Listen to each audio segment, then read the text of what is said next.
कोशिका एक ऐसा चैप्टर है ना जो कि बहुत ही ज़्यादा महत्वपूर्ण चैप्टर है। ये चाहे आपके सिलेबस में रहे या ना रहे, बायोलॉजी पढ़ने वाले इंसान को, जीव विज्ञान पढ़ने वाले बच्चों को इसके बारे में पता होनी ही चाहिए। ठीक है, क्यों होनी चाहिए वो भी एक्सप्लेन करूँगी मैं टॉपिक से कि क्यों पता होनी चाहिए। ठीक है, तो आपका आज का टॉपिक है कोशिका।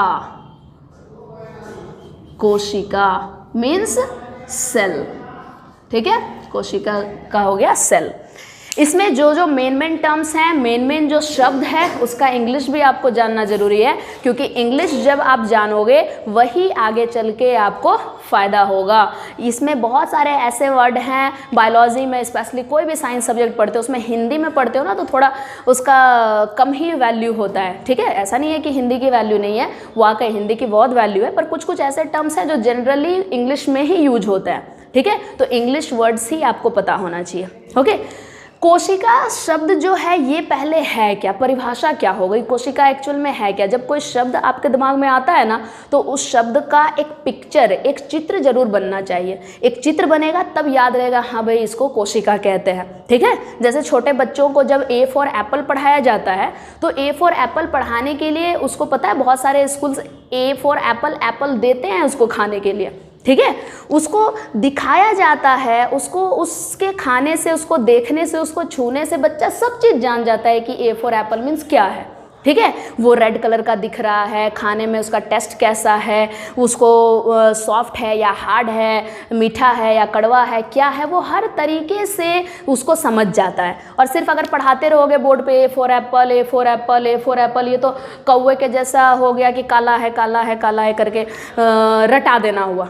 ठीक है, तो ये रटाना नहीं है, उसको बताना है कि क्या है।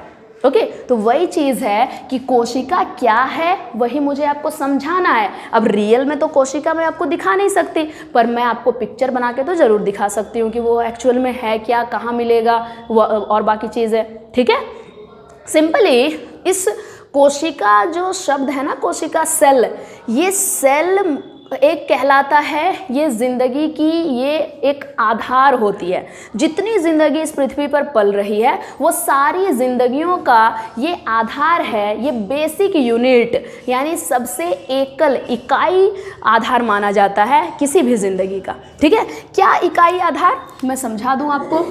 इकाई आधार किसकी इकाई आधार मानी जाती है, आधार, चलो मैं इसके आगे ऐड कर दूं, जीवन की। ठीक है, जीवन की इकाई आधार। ठीक है, जीवन की इकाई आधार। अब जीवन यहाँ पे कोई लड़के का नाम नहीं है, जैसे लड़का का नाम होता है ना जीवन। ठीक है, वो जीवन यहाँ लड़के का नाम नहीं है। जीवन कहने का मतलब क्या हो गया, जिंदगी। हाँ, जिंदगी, ये जिंदगी की बात हो रही है। जीवन मीन जिंदगी, किसी लड़के का नाम नहीं है जीवन यहाँ पर। ओके, तो जो इस पृथ्वी पर जिंदगी पल रही है, चाहे वो जिंदगी किसी भी तरह की हो, वो एक कोशिकीय जिंदगी हो या बहुकोशिकीय जिंदगी हो, जो जिस जिंदगी को देखने के लिए हमें सूक्ष्मदर्शी की ज़रूरत पड़े, बहुत सारी ज़िंदगी को देखने के लिए हमें सूक्ष्मदर्शी नहीं, ऐसे खुली आंख से भी दिख जाता है। तरह तरह की ज़िंदगी इस पृथ्वी पे पल रही है। ठीक है, तो असल में ज़िंदगी होती क्या है, जीवन आप तो समझ ही रहे हो कि ज़िंदगी क्या है, पर कुछ खास लक्षण होने चाहिए ना ज़िंदगी में। ठीक है, किसको बोलेंगे, किसको बोलोगे कि जीवित है। यहाँ पृथ्वी पे तरह तरह के जीव पाए जाते हैं, तरह तरह के चीज़ पाए जाते हैं, तो उस चीज़ों में किसी को जीव बोलते हैं। तो वो जीव को जीव क्यों बोल रहे हैं। सपोज जैसे मैं आपके सामने खड़ी हूँ तो मैं जीव हूँ, या फिर आपके सामने मोबाइल है, या फिर आपके सामने बुक कॉपी पड़ा हुआ है, तो वो जीव है क्या। तो आपको क्या लगता है, आपके सामने कॉपी पड़ा है वो जीव है, लगता है क्या, नो। आपके सामने मैं हूँ खड़ी तो क्या मैं जीव हूँ, वाकई मैं जीव हूँ। क्यों आपको लगता है कि मैं जीव हूँ और आपका कॉपी जीव नहीं है। कारण ये है कि आप देख रहे हो, आपको ऐसा लग रहा है और आपको दिख भी रहा है, लग नहीं रहा, आपको दिख भी रहा है कि मैं खुद बोल पा रही हूँ, मैं इधर उधर चल पा रही हूँ, मैं सांस ले पा रही हूँ। ये सारे लक्षण मुझ में आपको दिखाई दे रहे हैं, इसलिए आप बोल रहे हो कि मैं जो है जीव हूँ, मेरे अंदर ज़िंदगी है, जीवन पल रहा है।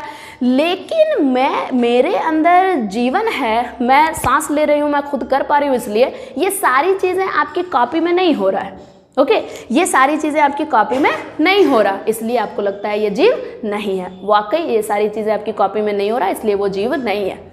क्लियर? तो यही बात है कि जिंदगी किसको बोलेंगे, जिसमें आपको कुछ खास लक्षण दिखें। क्या खास लक्षण? लक्षण कि वो सांस लेता हो, उसमें वृद्धि होता हो, उसमें उत्सर्जन होता हो, उसमें पाचन होता हो, वो इधर उधर हिल डुल सके, स्थान परिवर्तन कर सके। अगर ये सारी चीज़ें किसी में देखते हो तो वो जिंदगी है और वो जीव है। ठीक है, समझ में आ रही है बात? तो इस पृथ्वी पे जो जीव माने जाते हैं वो जीव एक कोशिकीय जीव भी है, बहुकोशिकीय जीव भी हैं, जो कि आपके सामने मानव है, पौधे हैं, जंतु है, तरह तरह के हैं, ये सब जीव हैं। ठीक है, ये सब जीव है। अब वो सारे के सारे जीव जो है ना, उसका आधार क्या है? उसका आधार कोशिका है। कोशिका एक इकाई आधार है, किसकी? जीवन की। अंडरस्टैंड? Very good. ओके, तो कोशिका क्या है? इकाई आधार है, किसकी? जीवन की। ठीक है, चलिए ये बात हो गई। एक तरीके से ये परिभाषा भी हो गया। इसी परिभाषा को मैं थोड़ा और क्लियर करके समझाती हूँ। जो इकाई आधार कोशिका को मानते हैं ना, वो कोशिका, इकाई आधार जो कोशिका है, ये किसी भी जिंदगी का आकृति और उसके कार्य का भी आधार कहलाता है।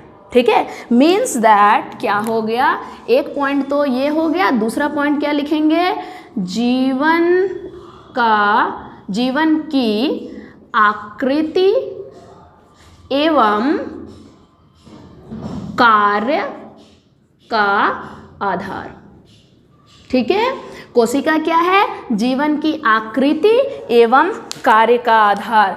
जीवन की आकृति एवं कार्य, जीवन की आकृति एवं कार्य का आधार भी कोशिका को माना जाता है। अब ये सेंटेंस क्या कहने की कोशिश कर रहा है, इस पूरे वाक्य में क्या बताने की कोशिश कर रहा है आपको, थोड़ा इसको भी समझिए।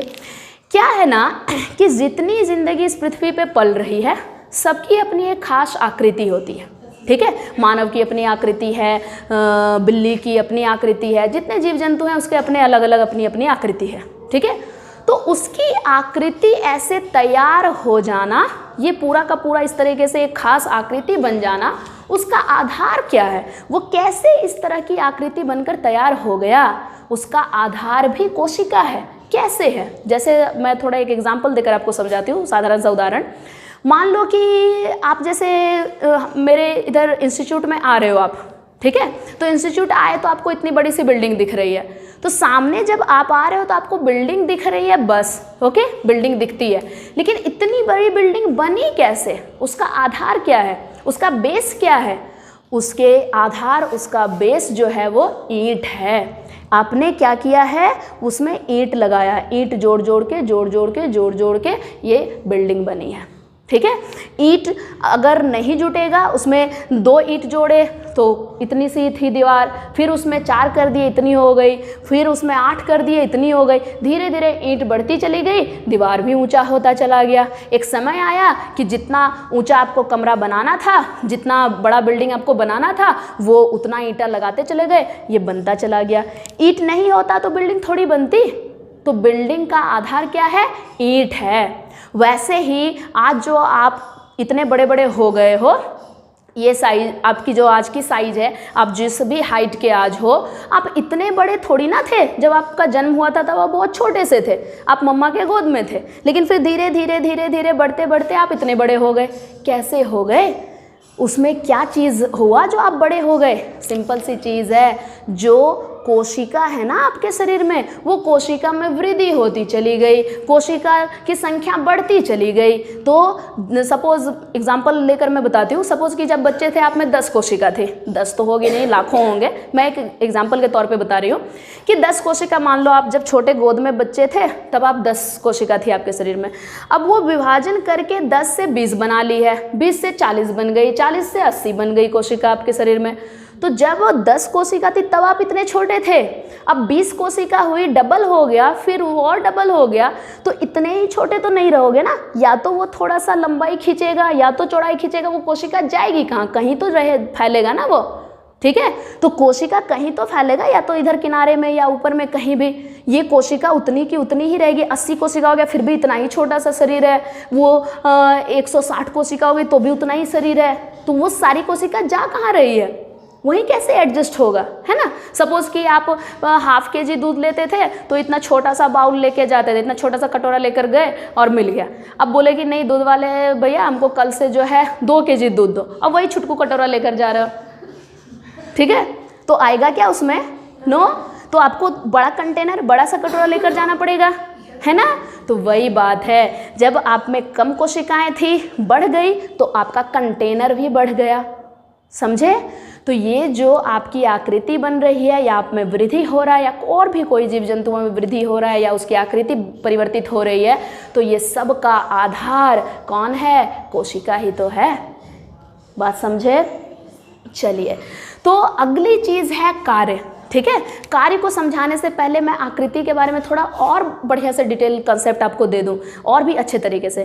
क्या है ना डिटेल और कंसेप्ट, कि सिंपली क्या होता है, जिसमें भी लैंगिक जनन होता है, आप जानते हो कि मादा और नर युग्मक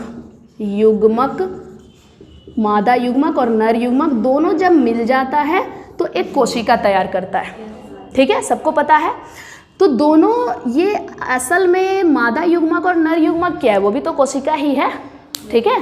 ध्यान से समझ लीजिए इसको।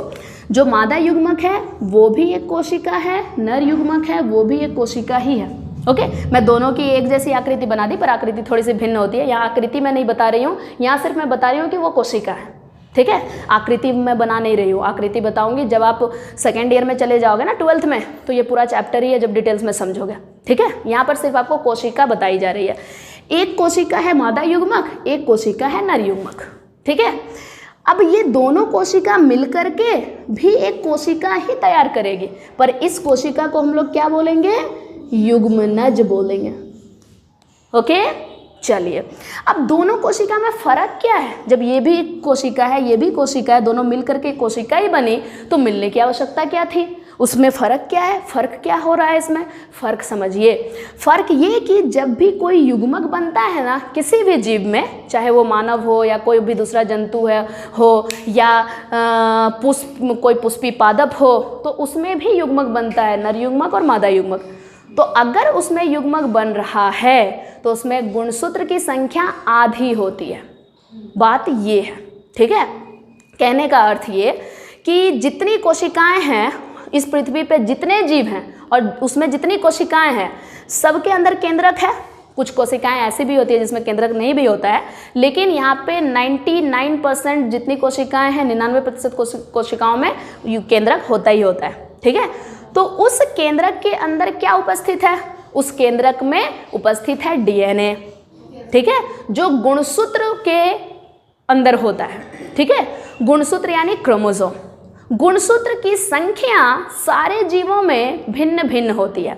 जैसे मानव में गुणसूत्र की संख्या 46 होती है, ठीक है। मानव का उदाहरण इसलिए दे रही हूँ क्योंकि आप मानव हो, मैं मानव हूँ, आसानी से समझ पाओगे। और भी बहुत सारे जीव हैं, सब में गुणसूत्र की संख्या होती है, लेकिन सब में भिन्न होगी। अगर मानव की 46 संख्या है तो मानव की ही 46 होगी। पृथ्वी पर फिर दूसरा कोई जीव नहीं है जिसमें 46 ही संख्या रहेगी, ठीक है।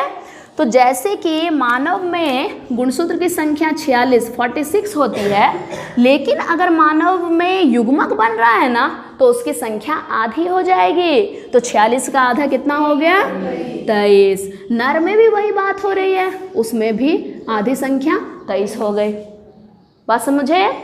तो जब मादा युग्मक और नर युग्मक दोनों निषेचित हो जाएगा ना, दोनों मिल जाएगा, तो जब युग्मनज बनकर तैयार होगा तो इसमें संख्या वापस कितनी हो जाएगी, 46 हो जाएगी।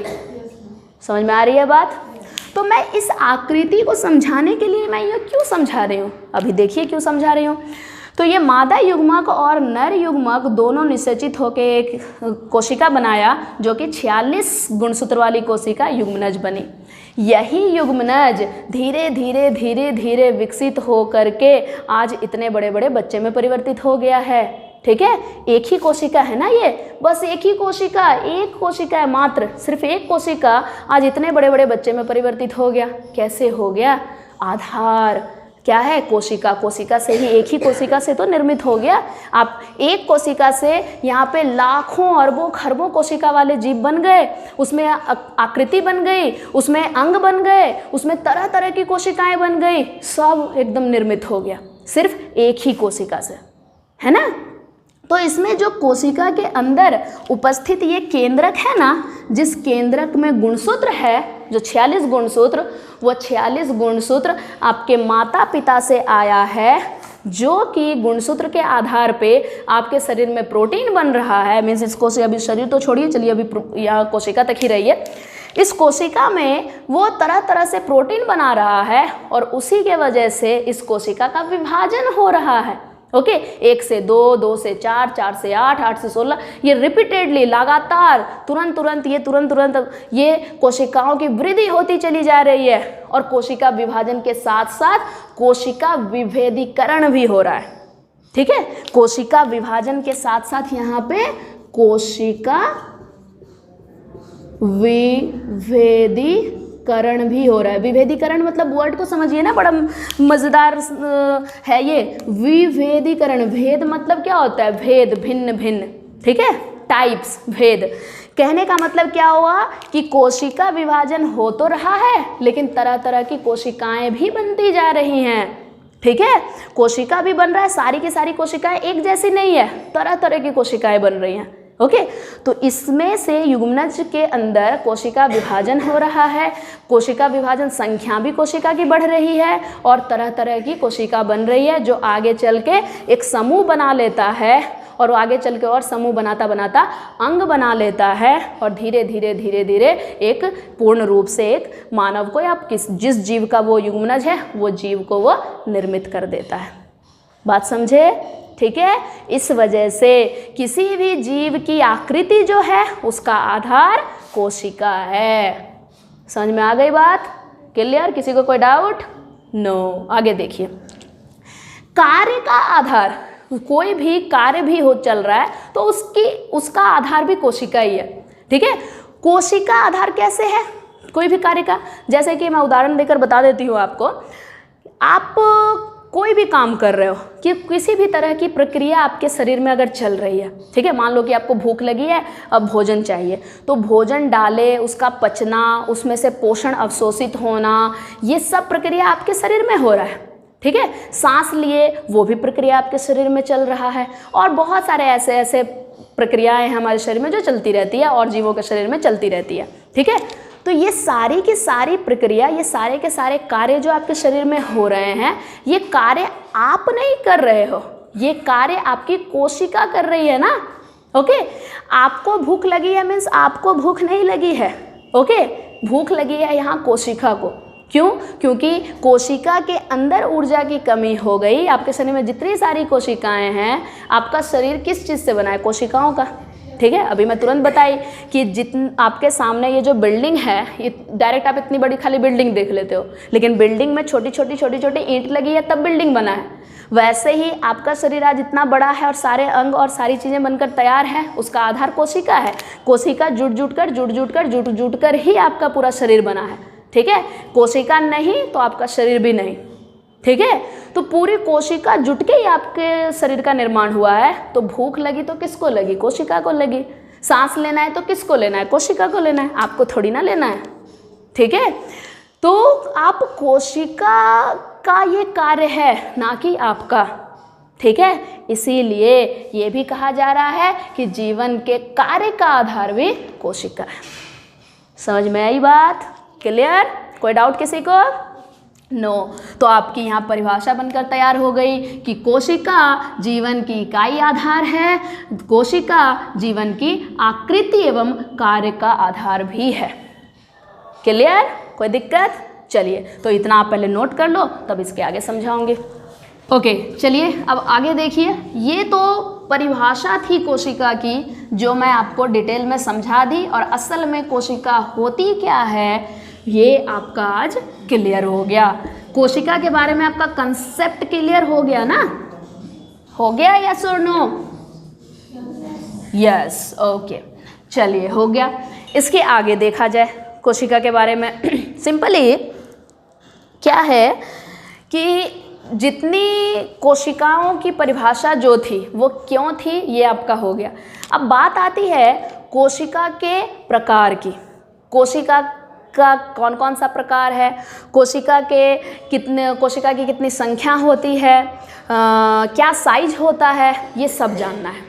ठीक है, तो कोशिका की आकृति कैसी होती है, संख्या कितनी होगी किस जीवों में, और भी बाकी चीज़ें, तो उसके बारे में भी डिस्कशन किया जाए। तो हमें क्या क्या करना है, कोशिका के प्रकार ये जानना है, कोशिका की संख्या, किस जीव में कितनी संख्या होगी कोशिका की, ये जानना है, कोशिका की आकृति, उसकी आकृति कोशिका की कैसी होती है वो जानना है, और कोशिका का साइज क्या होता है, साइज, ठीक है, उसका साइज क्या होता है वो जानना है। ठीक है, तो ये 4 चीज़ें आपको अभी कोशिका के बारे में जानना है क्या असल में। कोशिका के प्रकार के बारे में अगर बात की जाए ना, तो कोशिका के प्रकार जो होंगे वो बहुत सारे प्रकार हैं। संख्या के आधार पे अलग प्रकार होगा, उसके आकृति के आधार पे तरह तरह के होंगे, उसका साइज के हिसाब से भी अलग अलग ढंग का होगा। लेकिन हमें यहाँ मुख्य तौर पे कोशिका का प्रकार लेकर चलना है उसके केंद्रक के आधार पे। ठीक है, केंद्रक के आधार पे कोशिका 2 प्रकार का होता है। ठीक है, कोशिका जो है वो केंद्रक के आधार पे, इस हरे रंग से नहीं लिखूंगी, हरे रंग में क्या होता है कि बहुत कम दिखाई देता है वीडियोज़ में। तो कोशिका के जो प्रकार होते हैं वो 2 प्रकार होते हैं। ठीक है, 2 प्रकार होते हैं। किसके आधार पे 2 प्रकार है, केंद्रक के आधार पे, केंद्रक के आधार पर, केंद्रक के आधार पर 2 प्रकार है। कौन कौन सा 2 प्रकार है, 2 प्रकार है, एक प्रोकैरियोटिक और दूसरा है यूकैरियोटिक। ओके, चलिए मैं इसको थोड़ा इंग्लिश में भी लिख दूं, क्योंकि ये वर्ड का जो मीनिंग है ना, वो मीनिंग आपको इंग्लिश में से ज़्यादा अच्छे से समझ में आएगा। और असल में ये इंग्लिश वर्ड ही है जिसको कि मैं सिर्फ देवनागरी में लिखी हूँ। ठीक है, चलिए समझिए इसको। ये क्या है, प्रोकैरियोटिक एंड यूकैरियोटिक, ये 2 तरह की कोशिकाएं होती है केंद्रक के आधार पे। मीन्स कोई भी कोशिका जब आप देखोगे उसमें आपको कुछ कोशिकाओं में कुछ अलग ढंग का केंद्रक दिखता है, कुछ में कुछ अलग ढंग का केंद्रक दिखता है। तो मुख्य तौर पे 2 ढंग के केंद्रक दिखाई पड़ते हैं कुछ कुछ जीवों में। ओके, तो जो ये 2 ढंग का केंद्रक है उसका नाम भी अलग अलग है, उसी हिसाब से कोशिका भी अलग अलग हो गए। देखिए क्या होता है ना, अगर आप कोई जनरल डायग्राम बनाते हो, एक साधारण चित्र बनाते हो किसी भी कोशिका की, तो क्या करते हैं, एक छोटा सा ऐसे गोल घेरा डाल दिए, जो गोल घेरा एक बाउंड्री की तरह दर्शाता है। उसी तरह चलो आप कोई भी कोशिका ऐसे करके एक बाउंड्री की तरह शो कर दिए। ठीक है, एक गोल घेरा बना दिए। वैसे बहुत सारी अलग अलग ढंग की आकृति होती है। ठीक है, तरह तरह की कोशिकाओं की आकृति होती है, लेकिन यहाँ कोई खास कोशिका बनाने को नहीं बोला जा रहा है कि आप तंत्रिका कोशिका बनाओ, आप मांसपेशी कोशिका बनाओ, ऐसा कोई खास नहीं बोला जा रहा है। आपको यहाँ पर बोला जा रहा है खाली कोई भी एक साधारण चित्र बना दीजिए कोशिका के। तो साधारण चित्र हो गया, उसके बीच में कुछ ऐसे धागा जैसा बना करके और उसके ऊपर एक फिर बाउंड्री बना देते हैं, उसके बीच में ऐसे धागा जैसा बना करके एक बाउंड्री बना देते हैं। ठीक है, इसके बीच में कुछ कोशिका द्रव डाल दिए, ये जो ऐसे डॉट डॉट डॉट डॉट बिंदा बिंदा बना रही हूँ ना, ये तरल पदार्थ को शो कर रहा है जो कोशिका के भीतर उपस्थित होता है, और ये तरल पदार्थ को हम लोग कोशिका द्रव कहते हैं। ठीक है, इसको कोशिका द्रव कहते हैं। चलिए अब यहाँ पे आप क्या देख रहे हो कि दोनों कोशिका तो सेम है, फिर अंतर क्या है जो 2 प्रकार हो गया। तो अभी मैं अंतर भी बताऊंगी कि अंतर क्या है। ठीक है, ये दोनों तो सेम दिख रहा है, दोनों में ही आप देखो, यहाँ पे कोशिका झिल्ली, यहाँ पे भी कोशिका झिल्ली, ये बाहर वाली बाउंड्री को हम लोग कोशिका झिल्ली कहेंगे। ये जो भीतर में बनाए हो डॉट डॉट छोटे छोटे बिंदे बिंदे जैसे, वो वहाँ पर कोशिका द्रव कहला रहा है, और बीच में जो बनाए हो वो केंद्रक कहला रहा है। तो जब दोनों सब में वही चीज़ है तो फ़र्क क्या है, डिफरेंस इसमें अंतर क्या है? अंतर ये है कि ये जो प्रोकैरियोटिक की कोशिका होती है ना, उसके केंद्रक में ये जो बाउंड्री बनाई हूँ मैं, ये बाउंड्री नहीं होता है। ठीक है, ये बाउंड्री को कहा जाता है न्यूक्लियर एनवेलप इंग्लिश में, या फिर न्यूक्लियर मेम्ब्रेन भी बोलते हैं इंग्लिश में, और हिंदी में कहा जाता है केंद्रक झिल्ली। ठीक है, ये केंद्रक झिल्ली आपको इसमें उपस्थित नहीं दिखाई देगा, तो नहीं उपस्थित है, खाली एक आपको बंडल दिख रहा है, एक गांठ दिख रही है, आपको एक गट्ठर दिख रहा है धागा का। ठीक है, तो ये धागा का गट्ठर जो है ना, इसको केंद्रिका कहा जाता है। ठीक है, उसको केंद्रिका कहते हैं। और यहाँ क्या है, ये जो गट्ठर है ये केंद्रिका तो है यहाँ पर, और उस केंद्रिका के ऊपर झिल्ली भी उपस्थित है। ठीक है, इस वजह से ये यहाँ पर केंद्रक झिल्ली भी उपस्थित है। तो केंद्रक झिल्ली और केंद्रिका दोनों मिला करके इसका नाम हो गया केंद्रक। और ये जो है यूकैरियोटिक की कोशिका में केंद्रक उपस्थित होता है, प्रोकैरियोटिक में केंद्रिका उपस्थित होता है, यही अंतर है। समझ में आ रही है बात? अब ये जो शब्द है ना, इस शब्द का आप मीनिंग समझ लोगे तो मीनिंग समझने से आपको और अच्छे से समझ में आ जाएगा कि आखिर ये बात क्या है। ठीक है, तो मीनिंग देख लीजिए आप। असल में ये जो प्रो है ना, प्रो मतलब होता है प्राथमिक। ओके, प्रो मीन्स प्राथमिक। अब वो वाला प्रो नहीं समझ लोगे जो मोबाइल में प्रो होता है। ठीक है, गैलेक्सी J7 प्रो, उस प्रो का मतलब होता है कंप्लीट, पूरा। ठीक है, यहाँ पे वो प्रो नहीं है। ओके, गैलेक्सी और बहुत तरह तरह के सेट्स हैं, पता नहीं, उतना मुझे याद भी नहीं है। गैलेक्सी J7 प्रो, ये प्रो, वो प्रो, तरह तरह के। उस प्रो का मतलब, जो इलेक्ट्रॉनिक्स में मोबाइल सेट्स में प्रो वर्ड यूज होता है ना, उसका मतलब होता है कंप्लीट, पूर्ण। यहाँ पे पूर्ण नहीं है, यहाँ प्रो मतलब प्राइमरी, प्राथमिक। ठीक है, ये हो गया प्राथमिक। और कैरियोटिक का मतलब होता है केंद्रक। ठीक है, प्राथमिक केंद्रक, इसका मीनिंग हो गया। और दूसरा क्या है, यू मतलब होता है ट्रू। ठीक है, और कैरियोट मतलब केंद्रक। अब मैं इंग्लिश में लिखी तो ट्रू का चलो हिंदी बता दूं आपको, सत्य। ठीक है, इसका मतलब हो गया सत्य केंद्रक, और इसका मतलब हो गया प्राथमिक केंद्रक। ठीक है, प्राथमिक केंद्रक कहने का मतलब जो अभी एकदम बहुत ही प्राइमरी लेवल पे, बहुत ही निम्न स्तर से अभी बनता ही जा रहा है, वो हो गया प्राथमिक केंद्रक। ठीक है, जिसमें कि केंद्रक झिल्ली उपस्थित नहीं है, इस वजह से वो केंद्रिका खाली उपस्थित है, इसी वजह से उसको हम लोग प्रोकैरियोटिक कह रहे हैं। अब यहाँ पे जिसको केंद्रक कहना चाहिए, जो सचमुच का केंद्रक है, जिसको केंद्रक मानते हैं, उसमें केंद्रक झिल्ली उपस्थित होनी चाहिए केंद्रिका के ऊपर, तब जाकर के उसको केंद्रक बोलेंगे। तो वैसा केंद्रक इसमें उपस्थित है, तो ये सत्य केंद्रक है। सत्य केंद्रक यानी यूकैरियोटिक, और यही सत्य केंद्रक इसमें नहीं है, इसलिए ये प्रोकैरियोटिक।